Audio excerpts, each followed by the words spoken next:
What's going on, baseball fans? How you doing? We have our first big splash of the offseason. Jose Abreu has signed with the Houston Astros. The Astros are closing in on a deal with free agent first baseman Jose Abreu. It will be a 3-year deal for $19.5 million per season, bringing the total to $58.5 million. The deal is pending a physical. Bob Nightingale was the first to break it. Other guys out there are confirming it as well. This is a huge move for the Houston Astros. Coming off of a World Series championship, you are adding one of the best offensive first basemen in the game. Last year, the power was a little down for Jose Abreu, but in Minute Maid Park, that right-handed bat, he will fit like a glove. Hit .304, a .378 on base, .446 slugging, and the 15 homers were down from his previous numbers, but had a .137 WRC plus, and the Astros desperately needed to do something about first base. Yuli Gurriel, very down season last year after winning a batting title in 2021. They were 29th overall in first base production last year. This is definitely a welcome move for the Houston Astros. Looking at their lineup now, I mean, look at this lineup. It looks great. Jose Altuve, Alex Bregman, Yordan Alvarez, and Jose Abreu in the middle of the order. My goodness, the lefty bat of Alvarez, Abreu, the righty bat. Oh, are you kidding me? Absolutely phenomenal. Kyle Tucker, Jeremy Pena. This lineup looks fantastic, and they could still add another bat here. A left fielder would be pretty nice, but Jose Abreu, I love this move for the Houston Astros. For our next story, the Dodgers are meeting with Justin Verlander today. This would be an incredible signing for the LA Dodgers. This is exactly what I think they need. I'll get to the rotation here in just a second, but Justin Verlander, a phenomenal season last year, winning the Cy Young, 28 starts, 175 innings pitched, a 1.75 ERA, a 2.49 FIP. Very solid numbers overall. 9.5 strikeouts per 9. Still kept the walks at a very low 1.5 per 9. The home runs per 9,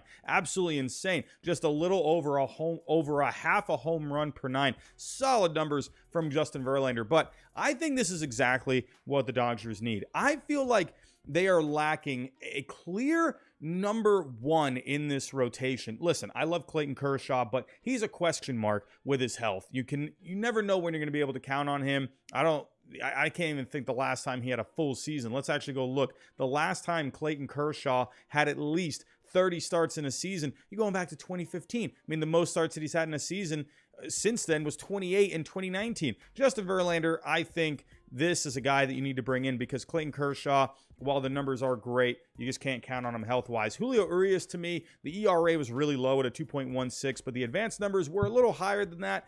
Tony Gonsolin, I feel like, hasn't really found his final form as of yet, and obviously Dustin May, coming back from Tommy John. Pepio, what are you going to get out of him? I think Verlander, this is a guy that they need a clear-cut ace in this rotation. I feel like that was something they lacked heading into the postseason. That's why I wasn't too high on the Dodgers going into the postseason, despite their win total. I just felt like when it comes to postseason baseball, they needed that top dog in the postseason. And Justin Verlander, sure, he's had his struggles in the postseason, of course, but hey, coming through in the World Series against the Phillies this past World Series, I think Justin Verlander is exactly what the Dodgers need. We're going to have to wait and see how this develops, but I think this would be huge for the Dodgers if they could land him. Let's stay on the pitching side of things and focus on Jacob deGrom. Ken Rosenthal wrote an article this morning for The Athletic titled, "What I'm Hearing on the MLB Hot Stove." And right away, he jumps into Jacob deGrom.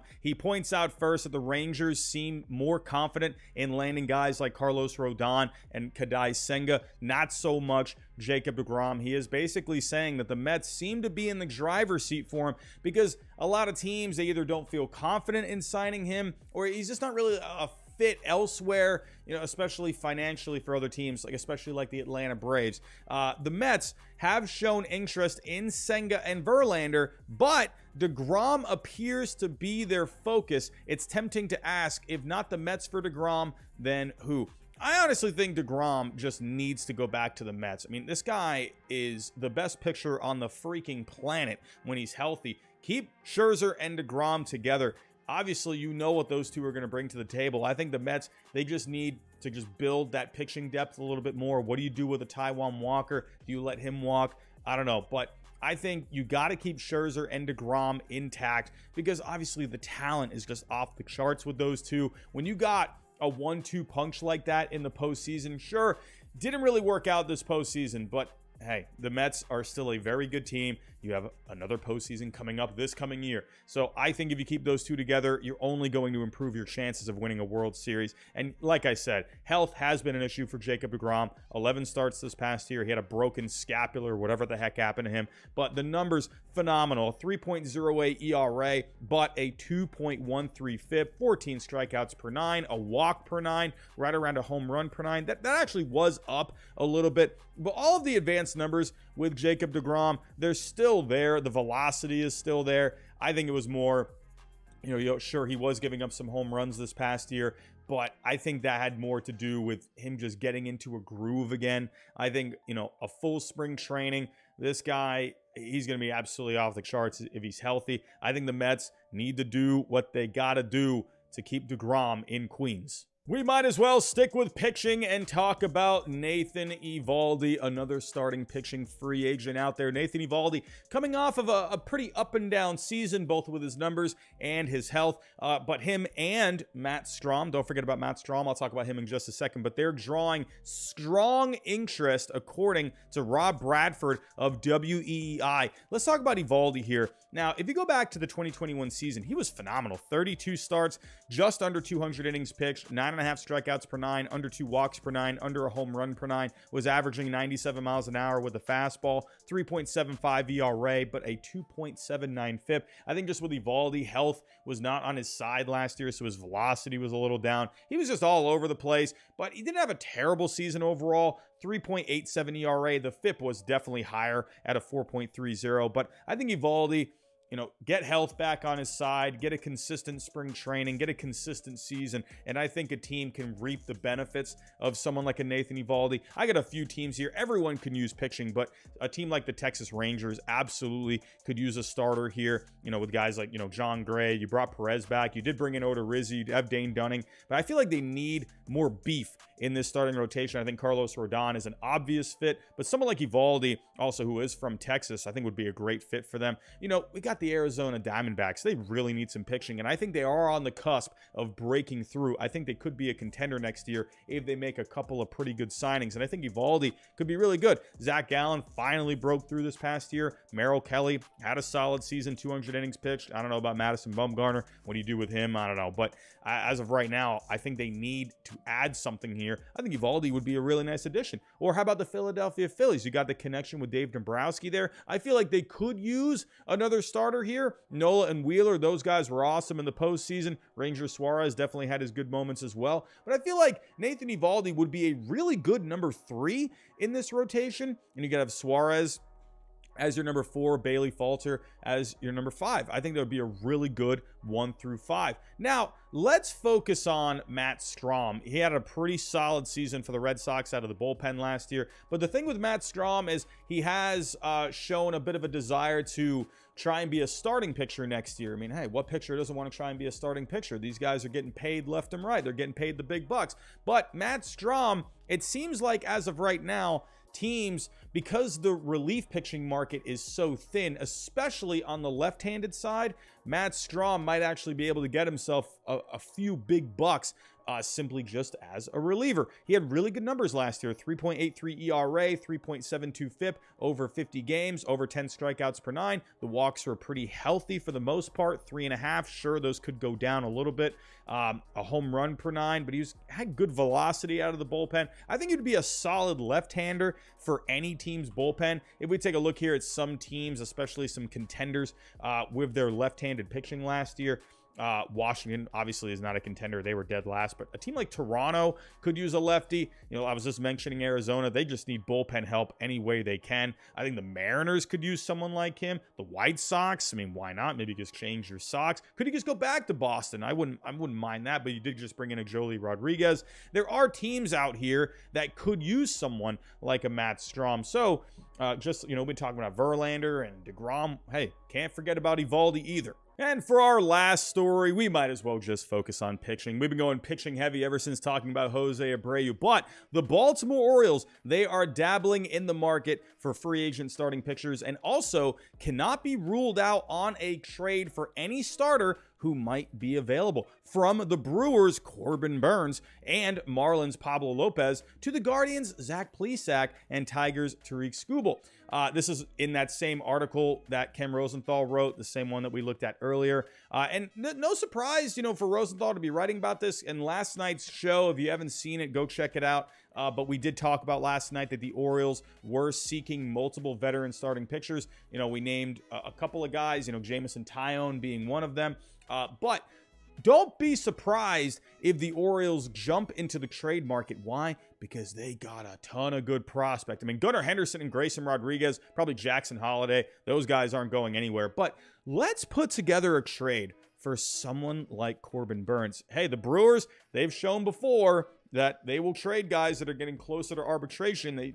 Who knows if they're going to be wanting to sign someone like Corbin Burnes. He's probably going to get himself a massive contract. Will the Brewers want to pay him the big bucks? I don't know. But if you're not going to sign him to an extension, you got to cash in on some prospects. The Brewers have one of the lesser farm systems in the game right now. And the Orioles, they got prospects. I put together a massive trade here. Colton Cowser, I do love him, but I feel like that could be a really nice piece to try and tempt the Brewers to send over Corbin Burnes. Someone like a DL Hall hasn't fully found his footing as of yet, but the Brewers, they've done good work with younger pitchers in the past. Maybe they can get DL Hall fully on track. We got another pitching prospect here in Johnson.